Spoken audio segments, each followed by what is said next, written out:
네, 반갑습니다. 이원주 세무사입니다. 이번 강의는 8번째입니다. 원가관리에게 재원관리사 입문강 8번째 CVP 분석이라는 용어가 나옵니다. CVP 분석, 뭐 별게 아니고 원가 조업도 이익 분석이라는 겁니다.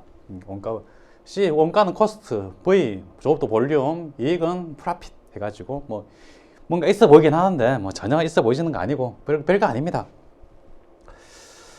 원가 조업도 이익 분석이랑 조업도의 변화, 즉 판매량이나 생산량 변화가 기업의 원가 이익에 미치는 영향을 분석하는 그런 기법이에요. CVP 분석은 판매량의 변화가 원가와 이익에 어떤 변화를 주는지, 또는 가격의 변화가 원가 이익에 어떤 변화를 주는지 등 판매량, 판매 가격, 원가의 변화 등이 이익에 미치는 영향을 분석할 수 있게 해주는 게 CVP 분석이라는 거예요. 개념은 그냥 이렇게 타는 거 한번 읽고 넘어가시면 되고, 그냥 넘어가서는 안 됩니다. 복습하실 때도 한번 읽고 넘어가시기 바랍니다. 그리고 판매량, 판매 가격 이런 것들이 이익에 얼마나 미치는 영향을 미치는가. 여기서 이제 손익분기점이라는 개념도 나오고 몇 가지 개념들이 나옵니다. CVP 분석은 원가 조업도 이익 간의 상호작용을 관계를 분석하고 밝혀서 예산 편성 또는 단기 계획 설정, 이게 우리 교재 동그라미 2번 CVP 분석의 목적에 들어가 있는 내용입니다. 목적은 단기 계획 설정입니다. 단기 계획 설정과 같은 단기 의사결정에 필요한 정보를 제공하는 것을 목적으로 한다. 그래서 동그라미 2번 CVP 분석 목적에서 오른쪽으로 쭉 가가지고 단기 계획 설정과 같은 단기 의사결정에 동그라미 쳐두시기 바랍니다. CVP 분석의 목적은 단기 의사결정이다 라는 거죠. 다음에 기본적인 가정을 하고 있습니다. 문제를 푸는데 또는 논리를 전개하는데 CVP 분석은 가정을 하고 시작해요. 우리가 이때까지 원가 관리 회계에서 봤던 그런 가정하고는 좀 다릅니다. 기억번. 모든 수익과 원가는 관련 범위 내에서 선형이다. 직선이란 이야기예요. 좀 이따가 CVP 분석 그래프를 보실 텐데요. 그래프에는 다 직선으로 되어 있습니다. 선형이다. 뭐 끊어지는 것도 없고 다 선형이라는 거죠. 그래서 원가, 변동원가 생각해 보시면 준변동원가, 여기서 시작해가지고 일단 준변동원가니까 기본적으로 나가는 기본료가 있고 거기에서 사용하는 만큼 이렇게 원가가 증가한다는 거, 이런 걸 선형이라고 해요. 일단 2번, 모든 원가는 변동원가와 고정원가로 분류할 수 있고 판매비와 관리비도 총 비용에 포함이 된다. 그래서 판매비와 관리비도 계산할 때 고려를 해줄 겁니다. 근데 실제로 변동원가, 고정원가로 확실하게 분류가 안 되는 경우가 많이 있는데 여기서는 다 분류가 된다고 가정하는 거죠. 디귿번, 생산량과 판매량을 일치한다. 이거는 좀 파격적인 가정이죠. 우리가 이때까지 생산된 게 다 팔린다 이런 가정을 한 적은 없어요. 원가 관리 얘기하면서 재무회계도 이런 가정은 없고 세무회계도 심지어 이런 가정은 없습니다. 이런 가정을 하는 곳은 딱 하나, CVP 분석에서만 하는 겁니다. 생산량 판매량이 동일하기 때문에 즉 기초 재고하고 기말 재고가 항상 동일한 금액으로 나타난다는 거죠. 10번, 원가와 수익에 영향을 미치는 요인은 오로지 조업도밖에 없다라고 보는 거예요. 그 다음 2번, 하나의 제품을 분석한다고 가정해요. 또는 복수 제품, 여러 개의 제품을 분석한다 하더라도 매출 배합이 일정하다. 그래서 조금 어렵게 들어가면 복수의 제품을 판매하고 생산할 때 뭐 분석하는 그런 기법도 있습니다. 그건 본 강의 가서 들으실 거고요. 지금은 쉬운 부분, 그리 부담되지 않는 부분을 한번 건드려 볼 겁니다. 뭐 주로 손익분기점 같은 그런 부분을 건드려 볼 거예요. 손익분기점이 나옵니다. 손익분기점이라는 거는 남는 게 하나도 없는 점이죠. 장사 열심히 했는데 수익이 하나도 안 남더라. 그런 점을 손익분기점이라고 합니다. 손익분기점이 중요한 이유가 이게 손익분기점도 못하는 경우가 많아요. 손해보는 경우가 많습니다.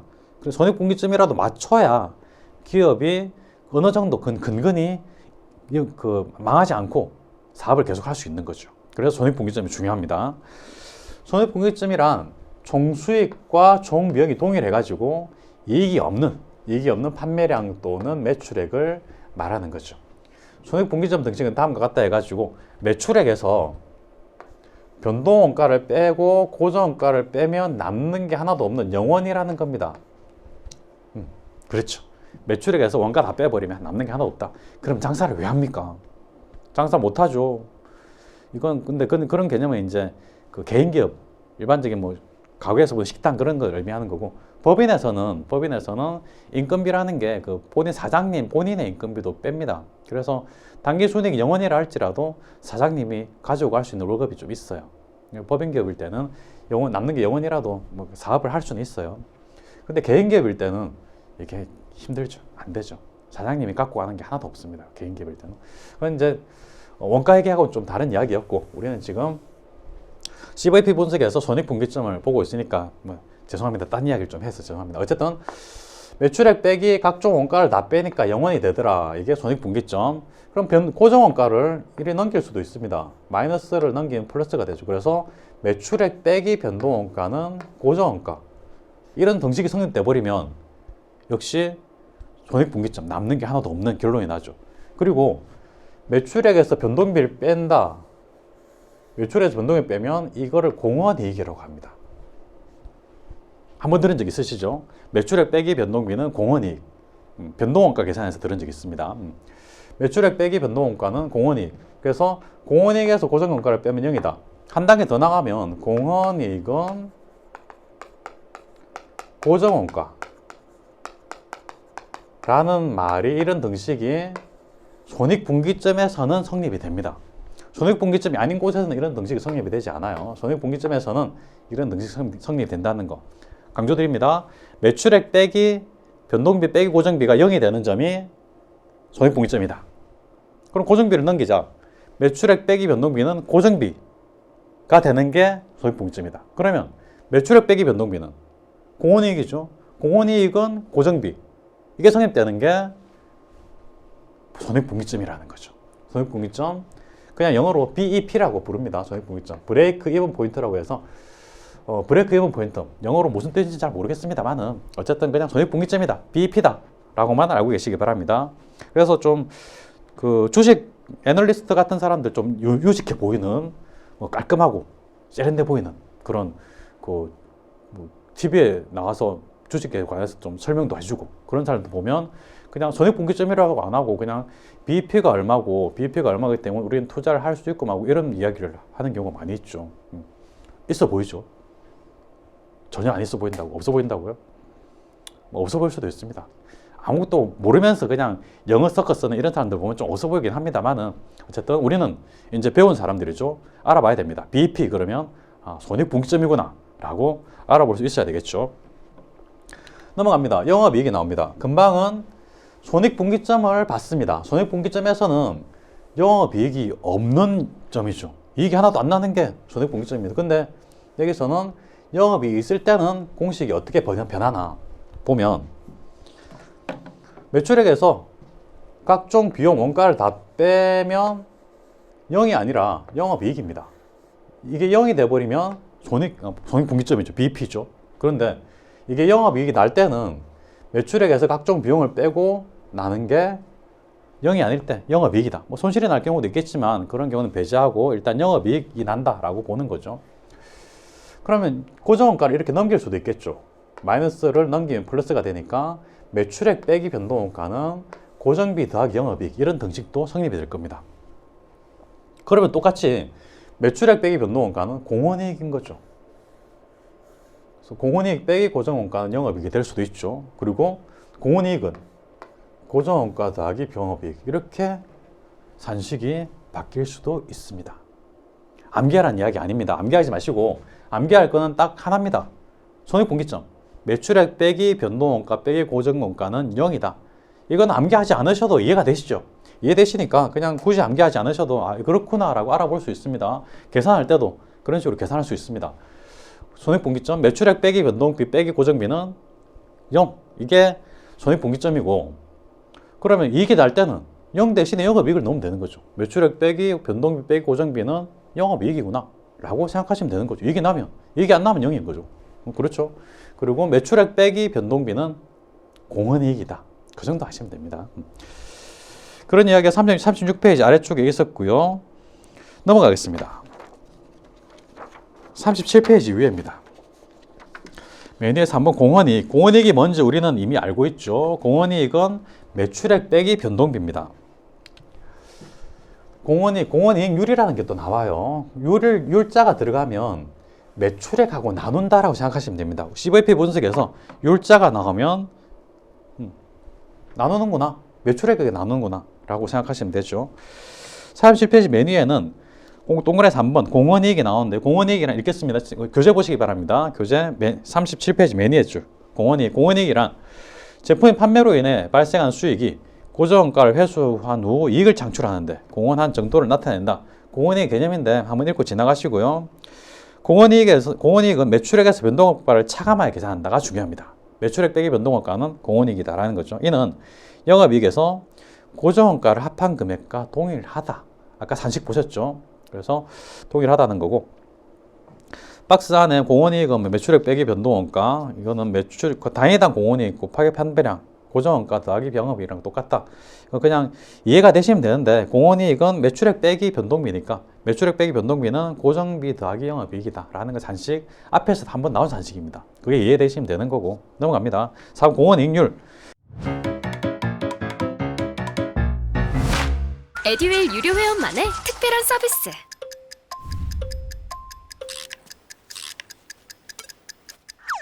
하치하차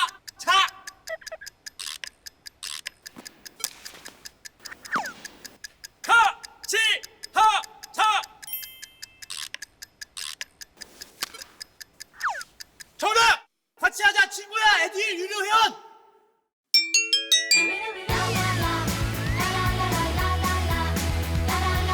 친구 소개하고 현금 받는 혜택. 오직 에듀윌 유료 회원에게만.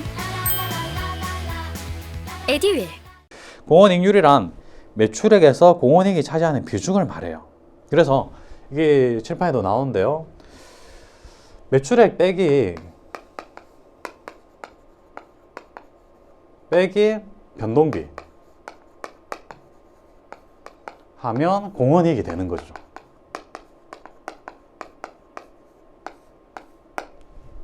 쉽죠? 그런데 공헌이익률이라는 거는 공헌이익이 매출액에서 차지하는 비중입니다. 만약에 매출액이 10,000원이고 변동비가 6,000원이라 치면 공헌이익은 4,000원이 되는 거죠. 그러면 공헌이익률은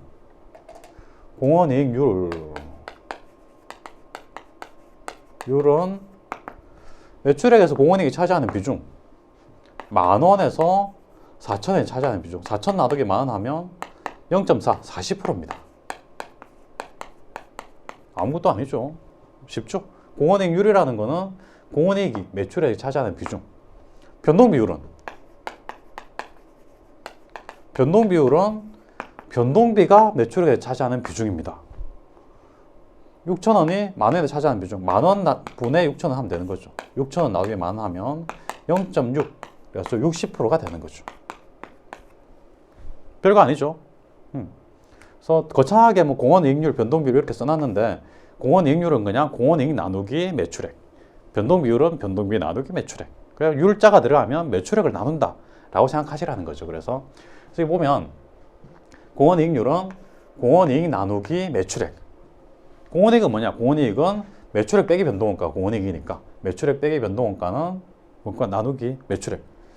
그러면 언제 어디서나 똑같습니다. 항상 변동 비율하고 공헌이익률하고 합하면 항상 1이 나와야 됩니다. 여기서 공헌이익률이 40%죠. 변동 비율이 60%입니다. 합하면 1인 거죠. 100%. 숫자로는 1, 퍼센트로는 100%. 무조건입니다. 변동 비율과 공헌이익률은 합하면 무조건 1이다 라는 거 기억하시기 바랍니다. 그래서 이런 등식이 성립합니다. 공헌이익률하고 변동비율을 합하면 무조건 1이기 때문에 공헌이익률은 1 빼기 변동비율이 된다는 거죠. 그리고 변동비율은 변동원가 나누기 매출액, 공헌이익률 더하기 변동비율은 무조건 1이라는 거.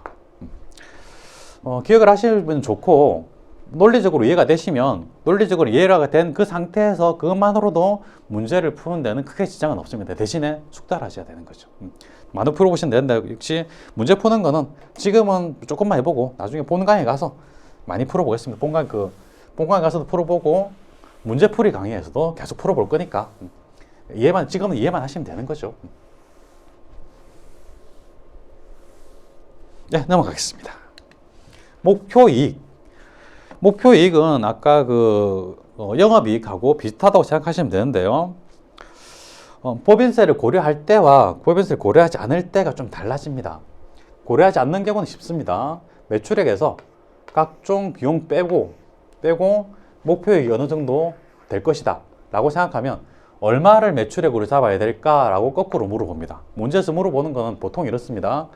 매출액과 변동비, 고정비 주고 이익은 얼마냐라고 물어볼 수도 있고, 목표이익이 10만원 목표이익을 달성하고 싶은데 고정원가 8만원이고 변동원가 만원이면 얼마를 매출해야 되냐라고 물어봐요. 그럼 쉽죠. 10만원 빼기 8만원 빼기 만원 하면 만원인 거죠. 죄송합니다. 10만원 달성하려면 9만원이니까 그럼 매출액 19만원 하면 되는 거죠. 19만원 빼기 만원 빼기 8만원 하면 10만원 되는 거니까. 이렇게 거꾸로 매출액을 물어보는 경우가 많이 있습니다. 목표이익을 주고. 법인세를 고려하는 경우는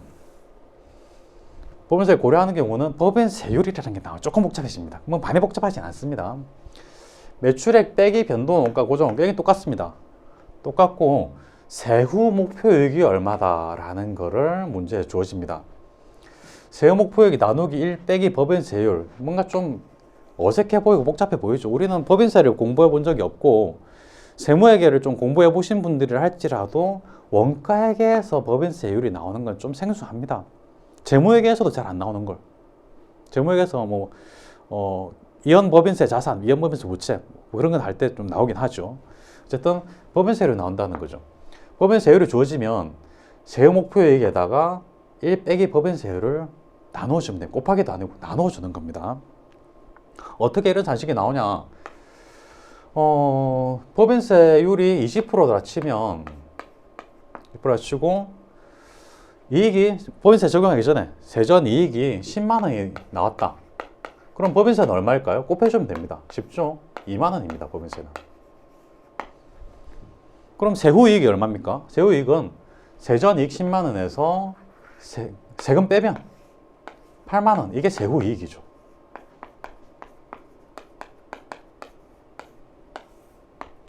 그럼 8만 원에서 거꾸로 나누기 1 빼기 0.2 이거 계산하면 8만 원 나누기 1 빼기 0.2면 0.8이죠. 8만 원 나누기 0.8 하면 딱 10만 원 나옵니다. 그렇죠. 그래서 이 내용은 세전 이익으로 환원하는 그런 이야기예요. 환원한다는 이야기예요. 세후 이익에서 나누기 1 빼기 법인세율 하면 세전 이익이 나옵니다. 그래서 세전 이익으로 환산해서 문제를 풀면 세후 목표이익도 적용해서 이 공식이 완성이 될 수 있다. 그런 이야기인데 역시 문제를 풀어보기 전까지는 이론만 봐서는 와닿지가 않습니다. 어쨌든 이 전체 세후 목표이익 나누기 1 빼기 법인세율이라는 것은 세전 이익을 의미하는 거다라는 것만 기억해 두시기 바랍니다. 넘어가겠습니다. 안전한계로 가겠습니다. 안전한계. 영어로는 MS라고 해요. 안전한 거. 얼마나 안전하냐? 손익분기점보다 조금 더 얼마나 팔렸느냐 그걸 물어보는 겁니다. 얼마나 더 손익분기점하고 멀어졌는지. 손익분기점으로 가면 위험해지죠. 손익분기점 남는 게 하나도 없으면 사업하기 힘들어지죠. 그것보다는 안전하다. 손익분기점보다는 더 많이 팔렸다. 그런 의미예요. 읽겠습니다. 안전한계란 동그라미 1번입니다. 안전한계 개념을 지금 읽는 거예요. 안전한계란 실제 매출액 또는 예상 매출액이 손익분기점 매출액을 초과하는 금액을 말한다라고 되어 있고요. 매출액이 감소하더라도 손실이 발생하지 않는 만큼의 매출액을 의미하며 기업의 안전성을 평가하는 지표로 사용하는 게 안전한계입니다. 영어로는 MS라고 쓰고요. 매출액 또는 예상 매출액이 손익분기점을 초과하는 금액. 그래서 손익분기점이 10만 원이다. 근데 실제 매출액이 12만 원이다. 그러면 안전한계는 2만 원입니다. 너무 쉽죠? 아무것도 아닙니다. 그래서 매출액 12만 원, 손익분기점 10만 원이면 안전한계는 2만 원인 거죠. 너무 쉽죠? 별거 아닙니다. 그냥 거창하게 안전한계, MS 이러니까 뭔가 있어 보이는데 별거 아닙니다. 손익분기점을 초과하는 매출액을 말하는 거예요. 안전한계율이라는 것도 있습니다. 율자가 들어가면 이제 매출액을 나눠주는 거죠. 매출액 빼기 손익분기점 매출액. 이게 안전한계인 거죠. MS. 안전한계를 매출액으로 나눠주는 게 안전한계율입니다. 그래서 계속 CVP 분석에서는 율자가 들어가면 매출액을 나눠주라. 그것만 하시면 됩니다. 넘어갑니다. 밑에 37페이지 밑에 보겠습니다. 밑에 문제 같은 게 나와 있죠.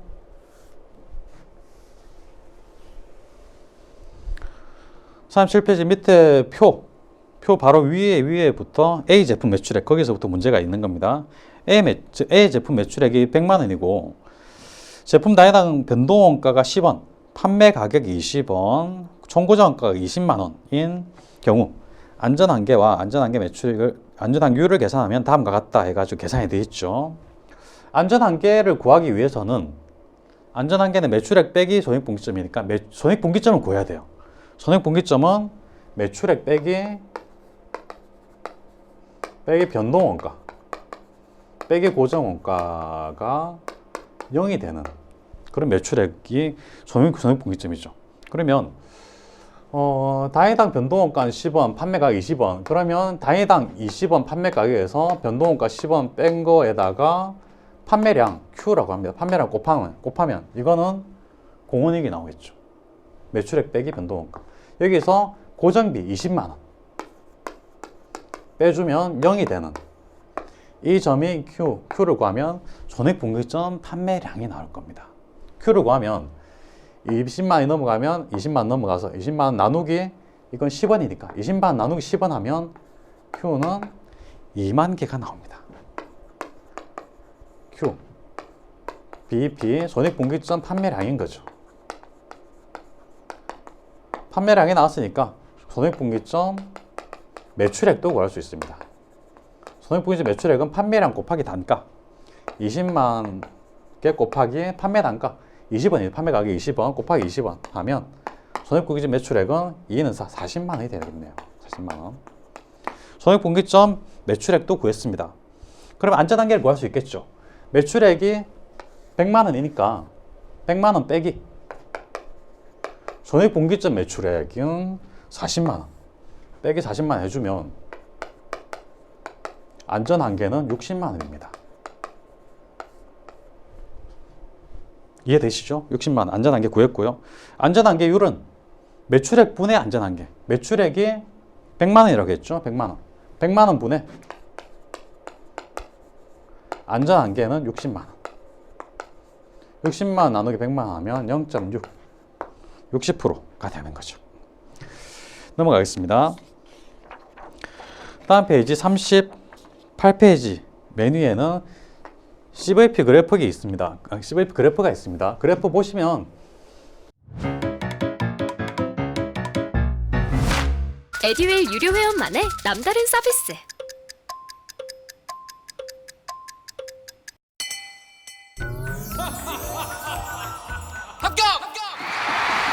합격하고 돈도 받는 혜택.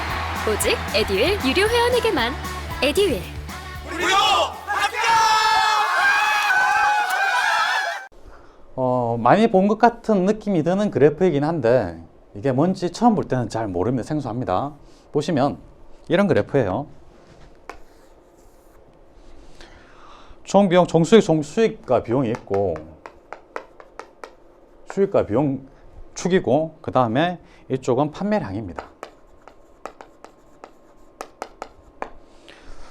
총수익은 수익, 팔아야 수익이 생기는 거죠. 안 팔면 수익이 없습니다. 그래서 판매량이 제로면 수익도 제로입니다. 수익은 이렇게 팔면 팔수록 높아지는 거죠. 변동하는 거죠. 근데 비용, 원가는 하나도 팔지 않아도 원가는 발생합니다. 고정 원가가 있기 때문에 여기서 시작해 가지고 천천히 이렇게 높아집니다. 그래서 일정한 점을 지나면 이 점을 지나면 수익이 원가, 여기 비용이라고 비슷하게 쓰겠습니다. 원가 비용보다 더 높아져 가지고 이 부분에서 이익이 발생합니다. 수익 빼기 비용 이익이니까.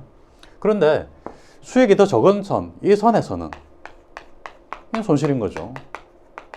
손해가 발생하는 거죠. 그래서 뭐 간단합니다. 수익이 더 크면 이익이다 라는 걸 의미하는 거고요. 그럼 안전한계는 매출액이 얼마인지 봐야죠. 매출액이 이 선에서 정해져 있다. 그러면 이만큼이 실제 매출액인데 손익분기점이 이만큼이다. 이 사이가 안전 한계가 되는 거죠. MS. 그런 걸 그려놓은 그래프예요. 이게 그냥 CVP 그래프인데 이게 안전 한계가 뭔지, 손익분기점이 어딘지, 수익선이 뭔지, 비용선이 뭔지 그것만 아시면 됩니다. 넘어가겠습니다. 현금 흐름 분기점이라는 게 나옵니다. 현금 흐름 분기점은 현금 흐름과 현금 유입과 현금 유출이 동일해지는 그런 점을 말해요. 개념만 아시면 되는데 개념 보시면 읽겠습니다. 현금 흐름 분기점이란 일정 기간의 현금 유입액과 현금 유출액이 동일하게 나타나가지고 순현금 흐름은 0이 되는 그런 판매량 또는 매출액을 말하는데요. 현금 흐름 분기점에서 조금 헷갈리는 게 비용은 비용인데 원가이기도 한데 현금이 유출이 없는 게 있어요. 대표적으로 감가상각비입니다. 그래서 고정원가에서 현금 유출이 없는 비용을 차감하면 실제 현금이 유출된 비용을 계산할 수 있게 돼요. 감가상각비가 대표적인 비현금 유출 비용에 해당이 돼요. 그래서 현금 흐름 분기점은 고정원가 빼기 감가상각비 거기다가 단위당 공원이익을 나누어주면, 공원이익은 매출액 빼기 변동비 이걸 나눠주면 현금 흐름 분기점이 계산이 됩니다. 그냥 읽고 넘어가시기 바랍니다. 이거는 역시 지금 시점에서 깊이 있게 볼 건 아닙니다. 그냥 이런 게 있구나 라고 넘어가시고요. 준고정원가에서의 CVP 분석, 이것도 계산 문제를 풀어보기 전까지는 가슴이 와닿지가 않는데 계산 문제가 어렵냐면 안 어렵습니다. CVP 분석에서 제일 쉬운 게 아마 준고정원가에서 CVP 분석일 텐데 이거는 지금 볼 건 아닌 것 같고 그냥 이런 게 있다는 것 정도 알려드리기 위해서 적어놨어요. 넘어가겠습니다. 다음 문제, 다음 페이지 계산 사례 보겠습니다. 문제 1번. 회사는 제품을 제조하여 개당 500원에 400개를 판매하고 있어요. 500원에 400개를 판매하고 있어요. 제품 한 개 제조하는데 직접 재료원가 150원, 직접 노무원가 80원, 변동 제조간접원가 70원 소요되며 연간 고정 제조간접원가는 3만원이 발생하였다. 제품 판매 과정에서 단위당 변동 판매 관리비는 50원, 판매 관리비는 50원, 고정 판매 관리비는 15,000원이 발생했다. 손익분기점 판매량을 구하라고 합니다. 손익분기점 판매량은 조건 매출 빼기 변동비 빼기 고정비가 0이 되는 판매량이 손익분기점 판매량이죠. 그렇다면 매출액이 있습니다. 500원에 개당 500원 단위당 매출액이 나옵니다. 개당 500원 500원 빼기 단위당 변동비 150원, 80원, 70원 150원, 80원, 70원 거기다가 변동 판관비도 있습니다. 50원 이것도 더해줘야죠. 이렇게 빼면 단위당 공원이익이 나올 겁니다. 빼주면 단위당 공원이익이 150원 나오네요. 공원이익 150원에다가 곱하기 Q는 판매량이죠. 판매량 빼기 고정비 3만원 하고 또 고정비 15,000원 둘 다 빼주면 0이 되는 수량 Q가 손익분기점 판매량이 되겠죠. 그러면 3만원 더하기 15,000원 하면 45,000원, 45,000원이 넘어가면 플러스가 되고 45,000원 나누기 150 하면 되겠죠. 45,000원 나누기 150 하면 Q는 300개.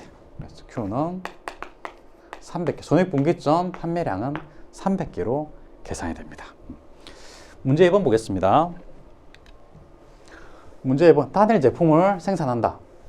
2000X 1년 단위당 판매 가격은 200원. 고정 원가 총액은 45만원. 손익분기점 판매량은 5천 단위. 회사가 2000X 1년 목표이익 13만 5천원을 얻기 위해서는 몇 단위 제품을 판매하는가. 목표이익이 있어요. 목표이익이 있으면 손익분기점 구하듯이 구해가지고 0이 아니라 13만 5천원이라고 놓고 문제를 풀면 되는 거죠. 그럼 단위당 판매 가격이 200원입니다. 200원이고 변동비가 안 나왔어요. 그럼 변동비를 변동비 V라고 놓겠습니다. 변동비 여기다가 수량 판매량은 5천 단위 곱하기 5천 단위 빼기 고정원가 45만 원 하면 0. 여기서 변동비율을 구할 수 있겠죠. 좀 숙달되면 변동비율 구하는 게 아니라 이 공원이익을 구합니다. 공원이익. 그래서 공원이익을 한번 구해보겠습니다. 공원이익 곱하기 5천 빼기 45만 원은 0이다. 그럼 공원이익은 45만 원 나누기 5천 하면 되겠죠. 45만 원 나누기 5천 하면 공원이익이 단위당 공원이익이 90원으로 나옵니다. 그러면 이제 공원이익 나왔으니까 공원이익 곱하기 수량 빼기 고정비는 목표이익 하면 되겠죠. 공원이익 90원 곱하기 수량 빼기 고정비 45만 원 하면 목표이익 13만 5천 원이다 라는 거죠. 그러면 45만 원 넘어가면 45만 원 더하기 13만 5천 원 나누기 90원 하면 6,500이 나옵니다. Q는 6,500. 따라서 14만 5천 원 얻기 위해서 6,500개 팔면 된다는 거죠. 문제에서 한번 보겠습니다. 제품 단위당 변동원가가 1,600원이며 연간 고정원가 발생액은 360만 원이다.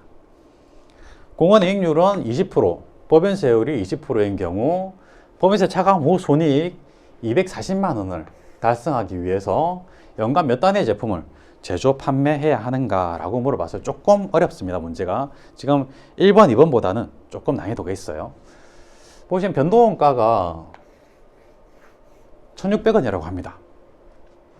고정원가는 360만 원이고 공원이익률이 20%다. 그러면 공원이익률이 20%, 0.2, 20%니까 변동비율은 80%겠죠. 공원이익률과 변동비율을 합하면 무조건 100이 나와야 되니까. 그래서 변동원가가 1,600, 변동비율이 80%로 나와 있으니까 변동비율 0.8. 0.8은 매출액 빼기 변동비 1,600원. 그럼 매출액을 구할 수 있겠죠. 매출액은 자리를 바꿀 수 있으니까 1,600 나누기 0.8 하면 됩니다. 1,600 나누기 0.8 하면 매출액이 2,000원으로 계산이 돼요. 매출액 단위당 판매 단가를 말해요. 단위당 매출액을 말합니다. 단위당. 이 공원이익도 변동원가도 단위당이니까 이 다 단위당을 말해요. 판매 단가 2,000원으로 계산을 했습니다. 그러면 이제 산식을 한번 써보죠. 매출액 빼기 변동비 빼기 고정비 해가지고 이익이 세후 이익이 240만 원이 나와야 된다는 거죠. 그러면 매출 단위당 판매 단가가 2,000원 빼기 단위당 변동비 1,600원 여기다가 곱하기 Q 수량 빼기 또 고정비 360만 원 고정원가 이거 한 게 세후 이익이 240만 원이다.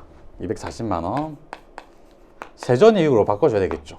240만 원에 세전이익 하려면 나누기 1 빼기 법인세율 0.2, 20% 해주는 거죠. 그리고 나누기 1 빼기 0.2 240만 원 나누기 1 빼기 0.8이죠. 240만 원 나누기 0.8 하면 300만 원입니다. 이거는 300만 원. 그리고 단위당 공원이익은 보니까 2,000 빼기 1,600 한 400Q 400 곱하기 Q 빼기 360만 원은 300만 원이다 라는 거죠. 그러면 넘어가면 플러스 660만 원이 되죠. 660만 원 나누기 400 하면 Q는 1,500이 돼요. 잠깐 계산 한번 더 해보겠습니다. 240만 원 나누기 0.8 하면 300만 원 더하기 360만 원 나누기 400 하면 Q는 16,500개가 나와요. 조금 난이도가 있죠. 여기서 법인세가 들어가면 조금 복잡해지는 경향이 있어요. 거기다가 변동원가 주고 공원이익률 해가지고 변동비율 구해서 다해당 매출, 다해당 단가, 판매 단가 구해서 하는 문제이기 때문에 조금 난이도가 있습니다만은 천천히 하나하나 따져가면서 한번 보시기 바랍니다. 역시 뒤에 기초 개념 OX 10가지 있는데요. 역시 하나하나 보시면서 계산 문제는 없고 이론만 있으니까 하나하나 앞에 내용 비교해 가면서 한번 확인해 보시고요. 이번 시간 여기까지 하겠습니다. 수고하셨습니다.